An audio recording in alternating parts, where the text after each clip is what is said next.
Hi, I'm Jeanetta Bodie. I'm a pelvic floor yoga therapist, a master of neurolinguistic programming, a strength and conditioning coach, and the founder of Iron Crane Yoga.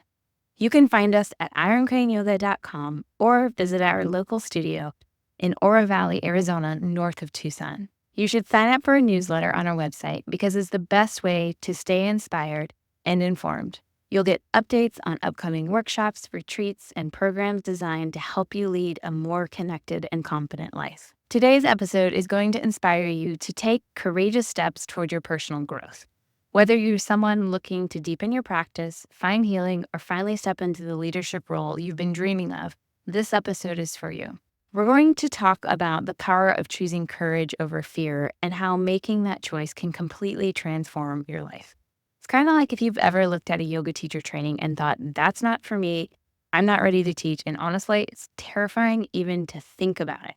This episode is for you. At Iron Crane Yoga, we have education programs that are so much more than learning how to teach a yoga class. They're really designed to guide you into a deeper connection with yourself, build confidence, and help you find the courage to take bold steps, whether or not you ever lead a class. If fear has been holding you back from exploring something new, stick around. By the end of the episode, you'll see that transformation isn't about becoming someone else. It's about uncovering the confident, courageous version of yourself that's already there, waiting to emerge.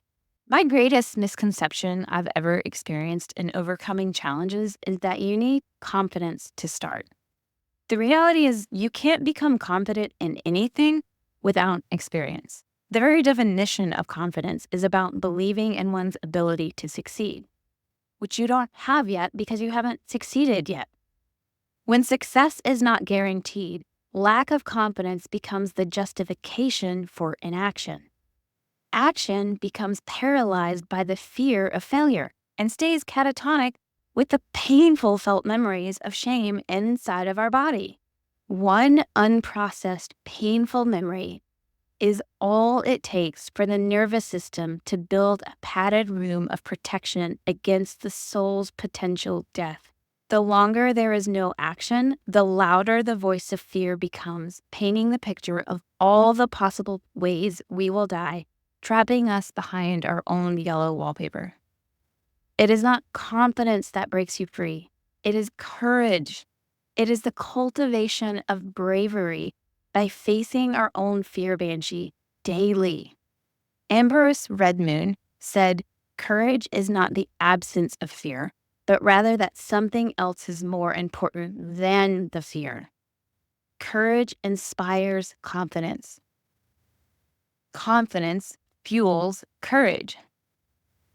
But first, we have to believe that what is on the other side of fear is worth the potential death of self. I'm going to share with you 4 ways that I have cultivated confidence through courage. The first is developing a habit of learning how to study yourself. I think one of the most important skills that you can develop is the ability to ask good, direct questions. For example, is this worth being afraid of? Why am I afraid of this? Is this my fear or something I've picked up along the way? These are great questions to ask. But the other thing that we really need to do is begin to get comfortable with how fear, courage, confidence, shame, and regret feel in the body. Really how all of our emotions feel in our body. So that when we get into a situation where we are overcome by our autonomic nervous system in a sympathetic response, meaning I am very stressed out and I can't feel and think correctly, hello lizard brain, then I can start moving into my somatic nervous system, which is all about sensing and feeling your body. By beginning to get comfortable with feelings, we then can begin to regulate our responses to these emotions and feelings. This is emotional regulation. It's the ability to manage and respond to emotional experiences in a way that is constructive and appropriate to the situation by recognizing and influencing your emotions to achieve your desired outcome. An example of this is I went to my kid's school and I don't really like to be there. I feel uncomfortable. It feels like I'm going to the principal's office. So every time I go, my body begins to restrict and I feel very uncomfortable. I start sweating, my throat closes. And I have learned that this is my fear response. This is my insecurity response. And so when I go to the school, I recognize that immediately. And I start bringing in other mental data points of when I overcame fear, when I recognize that I belong here, that I have a voice. Using the somatic nervous system allows you to develop better gatekeeping skills of your brain. Your brain is your gatekeeper. And when we begin to connect our body's responses with the gatekeeper, then we can control our responses and we can respond in a way that produces growth, confidence, and courage. Secondly, I would encourage you to start small. As somebody who always tries to do more than I'm capable of doing, this one has come pretty hard to me. But I want to share with you a little bit about Peter Levine, who is a renowned psychologist and developer of the somatic experiencing program. He defines trauma as a disruption in the body's natural ability to process and release high levels of stress arousal, leaving the individual in a state of psychological dysregulation. That example I just gave you of me going to the school and feeling like I'm 5 years old again, going to the principal's office, that is a form of dysregulation. I have recognized that I am not 5 anymore. I am 37 years old and my son needs my support. So the ability to recognize I am no longer in a state of trauma, that I can self-regulate because I'm not there anymore, is a form of my own healing of trauma and emotional regulation. When we take on too much too fast, we become trapped in this unyielding negative response cycle that reinforces a state of freeze in our sympathetic nervous system. And it's very hard to face fear when you are frozen. In fact, my child is learning how to ride bikes, and there is some points where we go over some rocks that are really scary, and I can see his body shaking. He is frozen. At that point, the lesson of riding is over because he cannot respond and move when he is frozen. So that is why starting small is really important, so that you can have some smaller data points of, look at what I did. I can overcome this. This is just a little bit more of what I just did. And before you know it, you will have overcome more things than you could ever imagine. I want you to begin to start thinking of courage as a muscle. To build muscle strength and resiliency, there are 2 important principles to follow. One of them is sustained stress. This refers to constantly challenging your muscles over time to stimulate growth. Sustained stress refers to constantly challenging your muscles over time to stimulate growth. The stress on the muscles must be sufficient to cause tiny tears in muscle fibers, which repair and grow stronger during recovery. Sustained stress refers to constantly challenging your muscles over time to stimulate growth. The stress must be sufficient to cause tiny tears in muscle fibers, which repair and grow.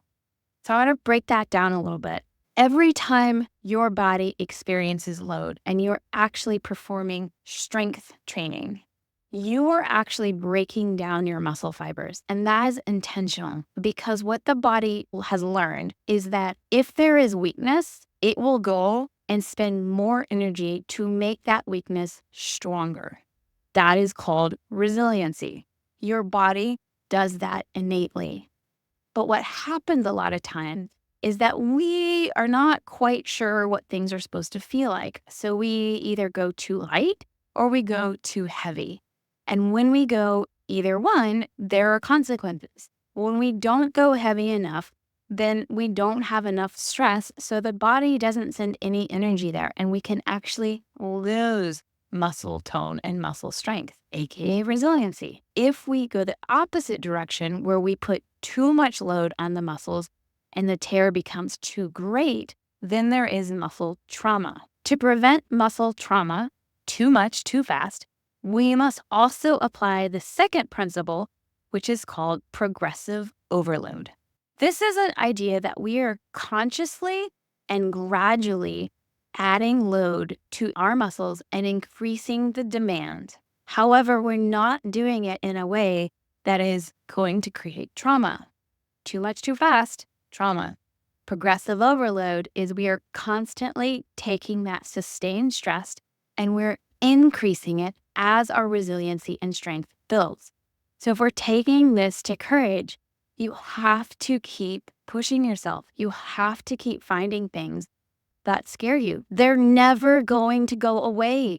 The moment that I realized as a business owner that everybody is scared, they're just standing in it and they're just learning how to be okay with the feelings of fear, it completely transformed my business. So practicing what does sustained stress and progressive overload look like for your courage muscle. Next, I want you to embrace failure. I expect my 8-year-old to misspell his weekly spelling words every Monday because it's usually his first attempt to even see them. Throughout the week, he gets better. And usually by Friday, he comes home and he is so excited that he gets 16 out of 19. And as an adult who has struggled with perfectionism and is extremely hard on herself, I have to be careful with the way that I parent him because he has improved. From Monday, he couldn't spell any of them right. By Friday, he got 16 under stress of a test. Meanwhile, I typically avoid my weekly budgeting tasks like the plague because I'm so embarrassed that I don't already know how to do it perfectly when I have received zero training in business finance. Failure is a required part of the growth of courage. Perfection is its antithesis. We must be more willing to embrace the risk of looking foolish and failure than we are attached to the pursuit of perfection and action. This means that we have to do things outside of our comfort zone. Courage is not developed in safety. You have to be willing to step outside of your comfort zone just a little bit. There has to be some type of movement in the direction of overcoming fear. You have to take a step. But you don't have to take too much too fast. You are the driver of your own courage, resiliency building. And finally, the fourth way to cultivate confidence through courage is by embracing celebration of self within a safe community. Many of us are walking around with wounded child parts, holding memories of uncelebrated achievements where our efforts and resilience went unnoticed. I can think of many childhood memories where I was so proud of myself, and being the youngest of 4 with parents who were busy and lots of other siblings, I got forgotten. And so I got louder, and sometimes I got meaner. And there wasn't a lot of places that I found to be very safe. So vulnerability became a trait that I hid and I didn't share, which disconnected me greatly from community. Over time, these memories have helped create my protective wall around my heart, preventing all impending danger from coming in. But what I didn't realize is when I closed myself off from anticipated distress, I also shut myself off from present joy and meaningful connection. I have spent a great deal of my adulthood reclaiming safety in my own body and safety within friendship. In a safe and supportive community, we create the space to honor each other's courageous victories. No matter how big or small, we rewrite the narrative of our worth. There's something powerful that happens within community. Safety in community is one of the most nurturing things to your system and your healing that you can experience. When we feel secure among others, sharing our successes becomes an act of courage that affirms our growth and reinforces our self-belief. This safety only magnifies the joy of celebration, but also provides the foundation for healing allowing us to transform unacknowledged struggles into stepping stones for greater confidence and connection. At Iron Crane Yoga, we believe true confidence is built through the courage of self-discovery. I wish I could rename all of our teacher training programs to the study of self to create a courageous blueprint for the life you want today. I know it sounds a little cheesy, but it really is studying you. That is why I have dedicated the past 10 years of my life to yoga and studying myself through movement and yoga, because yoga is not just movement. Oftentimes what happens is somebody sees the word teacher training and they immediately discount themselves because of the fear is too great to think about themselves even teaching. So let's go back to those 4 things we've learned of creating progressive overload. I want you to take the thought of teaching completely out of your head. And I want to share with you 3 upcoming programs at Iron Crane Yoga designed to guide you on a journey of growth, resiliency, and self-study. The first is our Coach for Life teacher training starting January 25th. This is for you if you're ready to revolutionize your approach to fitness and personal growth. We're going to be combining yoga principles like mindful movement, breath work, and self-awareness with innovative strength training techniques to build physical power and lifelong coaching skills so that you can be your own coach. My goal in teaching people is I don't want you to need a personal trainer. I want you to have the skills that when you're in a group class or when you're at the gym by yourself, you have all the tools you need to take care of and strengthen your body, whether you are 18 years old or whether you are 65 and in menopause. Your body needs things different, and I'm going to give you the tools how to do that for yourself. If you decide afterwards that you're interested in becoming an ICY coach, we will be doing a 6-week mentorship so that you can join our teaching staff as well. Our second program is our 200-hour yoga teacher training starting February 7th. This is for you if you're ready to discover yourself as a subject of yoga. And what I mean by that is yoga is so complex. It is so much more than a pose. And sometimes in our culture, we get caught up in the movements and the poses, the warrior twos and the down dogs. And the poses are 1/8 of yoga. Yoga is a practice that is a lifelong practice. And so this teacher training is really designed for you to understand yoga as a whole and how to apply it into your personal practice. Whether you decide to join a teacher training mentorship afterward, that is completely up to you. But it's going to create an opportunity for you to experience developing your voice and using it and explore the practice beyond physical. I really want to take a moment and just let you know that I would say of all of the students I've had in my teacher training, I would say about 50% of them don't actually ever go on to teaching. And I think that's wonderful because what they've done is they've taken the time to slow down. And as adults, I think we don't often get a chance to learn and to be students again. So really, you're becoming a student of yourself when you're considering this 200-hour teacher training.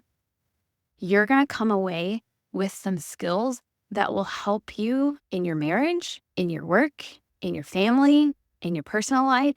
I have seen people go through this program and completely change careers afterwards because it's that powerful of a tool of knowing and understanding yourself. If you decide you want to do our 6-week mentorship afterwards, that is available. We will help you develop the skills of a teacher and mentor you through developing classes before we bring you on to the ICY staff. Finally, is our 300-hour yoga teacher training. This starts August 23rd, and I am extremely excited for this. This is a master's level degree of yoga. So it's for 200-hour yoga teachers who are ready to develop as leaders. We are going to focus heavily on mentorship. I want you to be able to refine your teaching skills and confidently create a career that brings you joy and sustainable revenue. I really encourage you, whether you are in the wellness industry, you're a life coach, you are a massage therapist, all of those industries really will benefit from this program. You do have to complete a 200-hour teacher training. That is why it is after our 200 and starting in August. But my goal is that by the end of this program, you will have proven business tools and market-ready products. I want you to use this time to develop your niche and have the experience of trying things out in a safe container so that when you leave, you have products ready to sell so that you can develop your business and actually make money from day one. We have some really amazing guest speakers who are coming. We have finance, we have pain science, we have somatics. We're going to have a heavy influence in becoming a leader in your industry while connecting with a community of like-minded leaders who share your vision for meaningful impact. Each of these programs are going to be offered in person and online, which I'm so excited about. That means that if you do not live in Tucson, do not worry. You can do these programs online with us. And I hope that you will consider it. You will have your own moderator. We have a special staff person designed for you to feel included. She's going to support you. She's going to take care of you. You're not going to feel like you are just taking on the leftovers of teacher training if you choose to do this program online. Whether you're ready to lead, teach, or simply connect more deeply with yourself, there is a path waiting for you. You just need to choose which one is best for you and take the leap, remembering that your confident, courageous self is ready to emerge. I believe that they are there, ready to show up. I can show you the steps and I can help build the skills. I can be an example for you, but the choice is yours. And at some point, you have to decide that the risk for growth is worth more than the fear of pain. The moment you choose courage, you open the door to transformation. The question becomes, are you ready to step through?